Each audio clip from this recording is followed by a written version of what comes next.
Aloha, Hawaii Reporter readers. Here are some of the highlights of the past crazy week in Hawaii. Heave ho, mateys! The city's new $6 million taxpayer-subsidized commuter ferry, the oh-so-cleverly named The Boat, launched last week from Kauai Harbor, from that part of town once proudly known as Barber's Point, and traveled in 1 hour to downtown Honolulu's Aloha Tower, then started that voyage all over again by returning to Kauai for a handful of additional passengers, who, like the first boatload of public transportation users, still weren't at their destination once they stepped onto the pier, and either had to take another bus or two to get where they were going, or learn to love showing up at work all sweaty from a long walk. While the average 100 riders per day say they enjoy the beautiful scenery, some felt queasy because the boat encountered strong swells.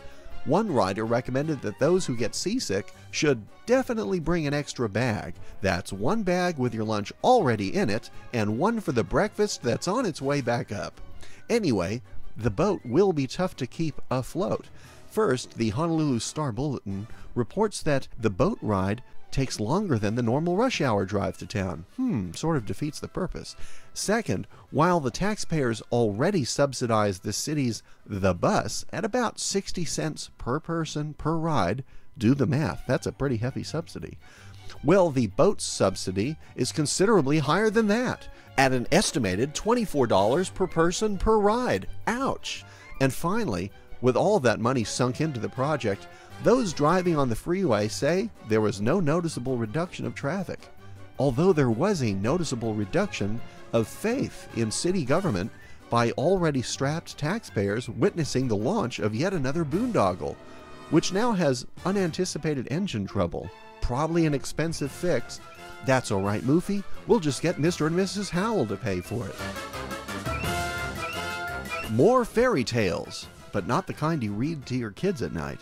Kauai residents, along with a large crowd of charm school dropouts, turned out to protest the Inter-Island Hawaii Superfairy at a September 20th meeting, telling Governor Linda Lingle in no uncertain terms they will do whatever it takes to stop the boat from docking on their quaint island, even laying down their lives, making us wonder, what is so bad about the $100 million high-speed superferry, now uselessly docked at Honolulu Harbor, growing barnacles while awaiting its fate?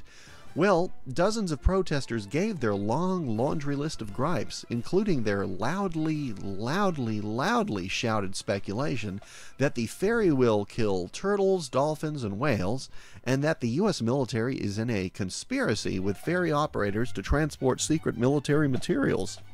Of course, no evidence was actually presented by the protesters, who wore their tinfoil hats to the hearing, that technology from space aliens at Area 51 was used to construct the superferry, but that's another story. Listening to the testimony of Kauai residents, one couldn't help but notice that even scarier to Garden Islanders than the ferry itself are the dreaded Oahu residents who will be transported there by sea.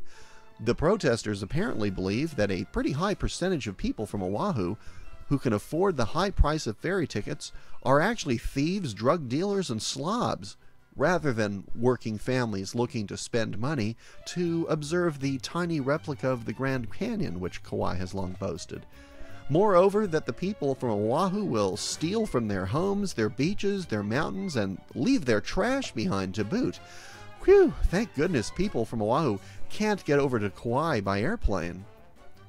Not surprisingly, some people at the hearing didn't even gripe about the superferry. They just talked about how much their lives suck.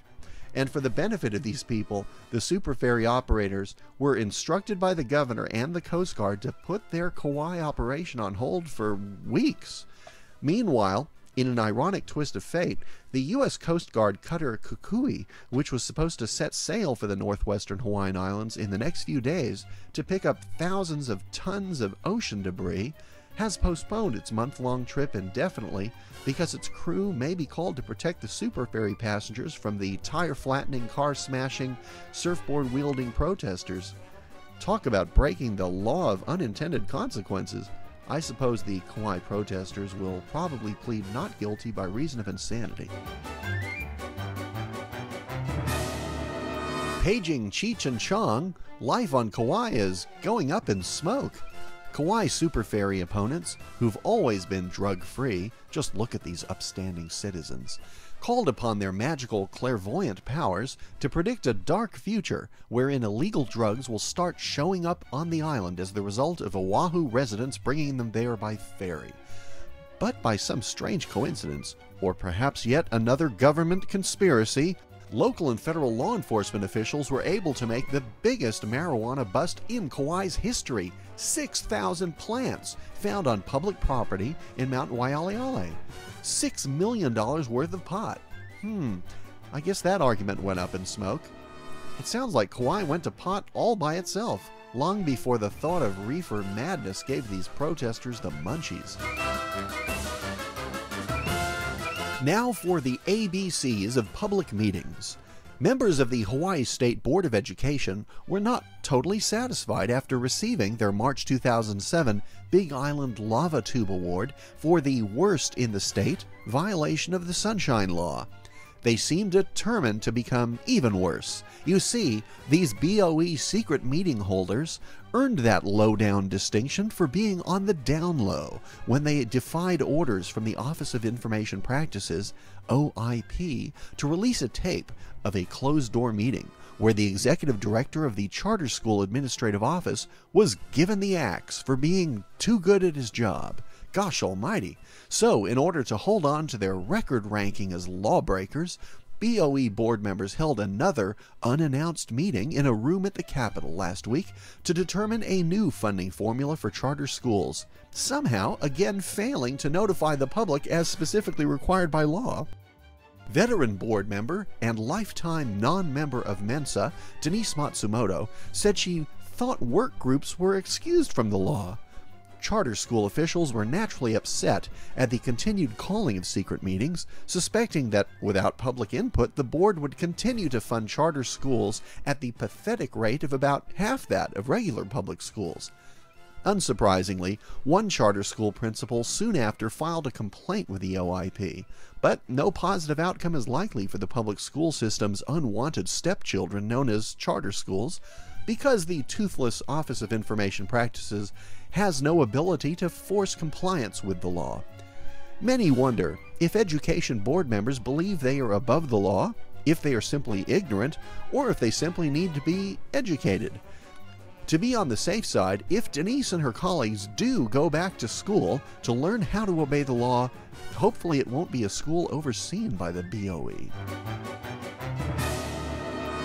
Well, that's it for this week's Tittle-tattle. Check Hawaii Reporter every weekday for the latest news and insights, and we'll see you soon with more political tittle-tattle. Mahalo and take care.